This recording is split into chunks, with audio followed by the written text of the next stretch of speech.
కొన్ని లక్షల పరిచయాలు ఉండవచ్చు. కొన్ని వేల స్నేహాలు ఉండవచ్చు. కొన్ని వందల బంధాలు ఉండవచ్చు. పదుల్లో ప్రాణబంధాలు ఉండవచ్చు.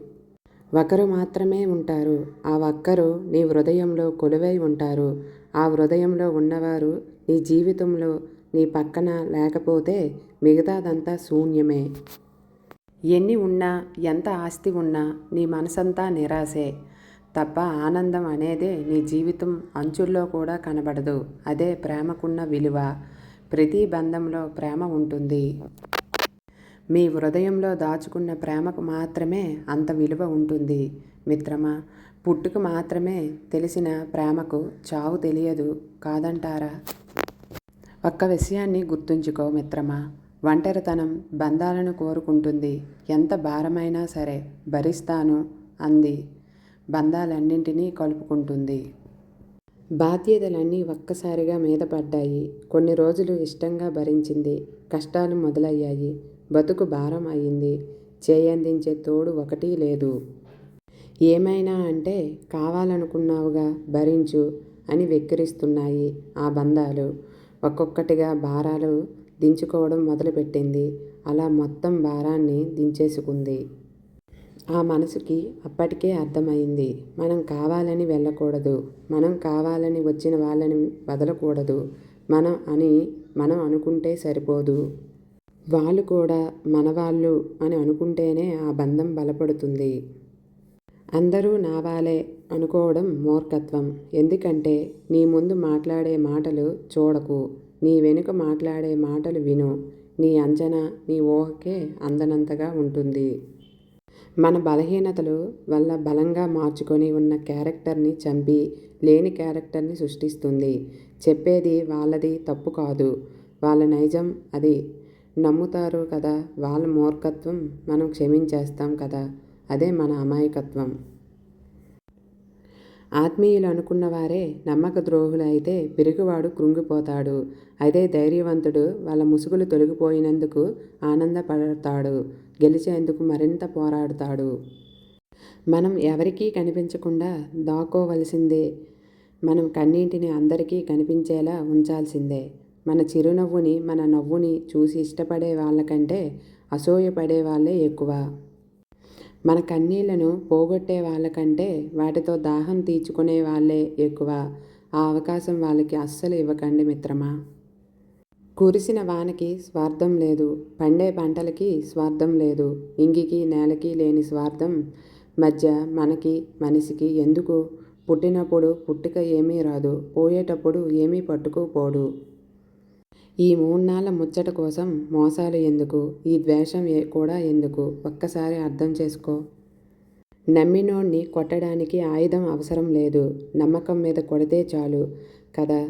సాక్ష్యం లేని గాయం కనపడని దెబ్బ కొట్టేయొచ్చు మిత్రమా. భోజనంలో విషం పెడితే ఎంత ప్రమాదమో చెవులో విషయం పడితే కూడా అంతే ప్రమాదం మిత్రమా. తినే భోజనం గురించి ఎంత జాగ్రత్తగా ఉంటామో వినే మాటల గురించి కూడా అంతే జాగ్రత్తగా ఉండాలి. కొన్నిసార్లు మన చెవులు గ్రహించే మాటల వల్ల మన స్వభావం మారిపోవచ్చు. అందుకే వీలైనంత వరకు కూడా మంచి మాటలు వింటూ ఉండండి. మంచి చెప్పేవారిని గౌరవించకపోయినా వారి మాటలను మంచిని మాత్రం గ్రహించండి. చాడీలు చెప్పేవారికి మాత్రం దూరంగా ఉండండి. ఎందుకంటే రేపు మీ గురించి ఇంకొకరి దగ్గర చెడుగా చెబుతారు. మనం పుట్టినప్పుడు మనల్ని ఎవరు వచ్చి చూశారా మనకు తెలియదు. మరణించాక మనల్ని ఎవరు చూడడానికి వస్తారో కూడా మనకు తెలియదు. కాబట్టి మనం బ్రతికి ఉన్నప్పుడు మనతో ఉన్నవారిని మనసారా ప్రేమించండి. ప్రేమ, ఆప్యాయత, అనురాగాలను పంచండి. ఏమేమి జరుగుతున్నదో అక్కడక్కడ అది అవసరమై ఉంటుంది. ఎవరెవరికి ఏది ప్రాప్తిస్తుందో వారికే అది అవసరమై ఉంటుంది.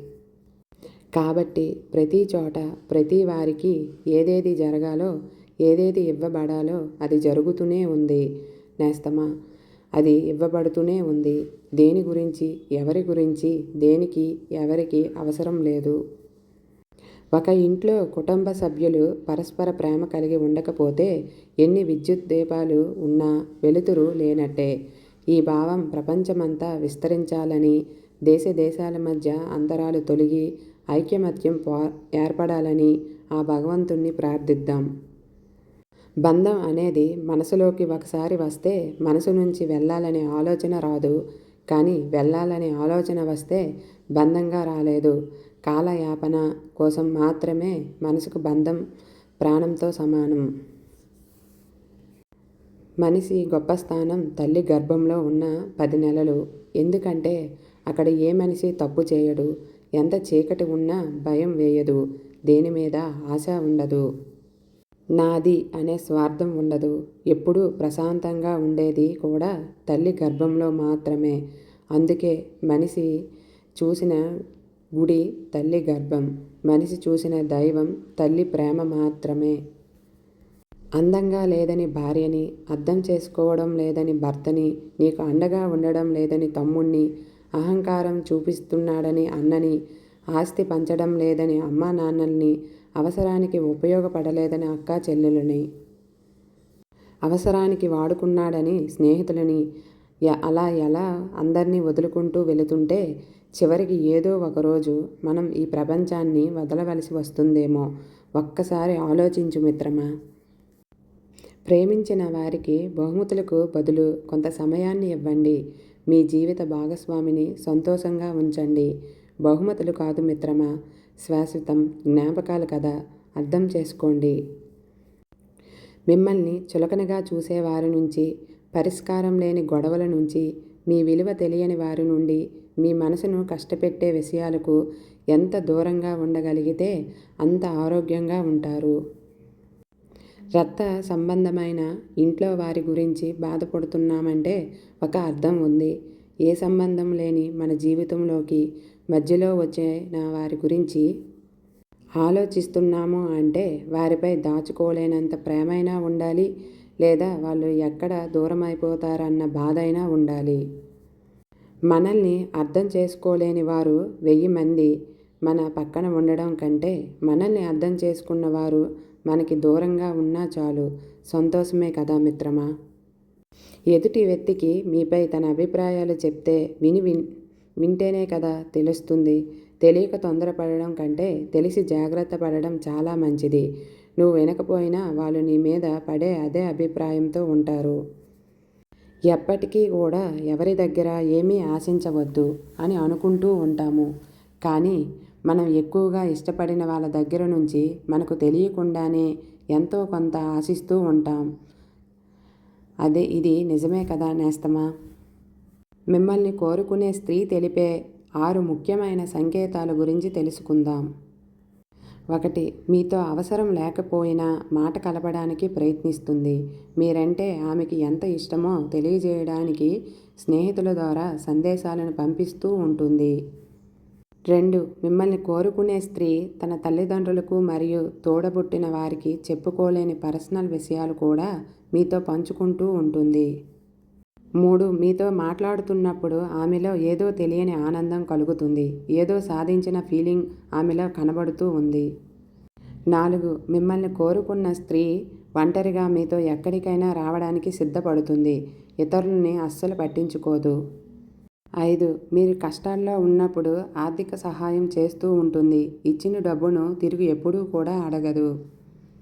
6. డబల్ మీనింగ్ వచ్చేలా మీతో జోక్ వేస్తూ ఉంటుంది.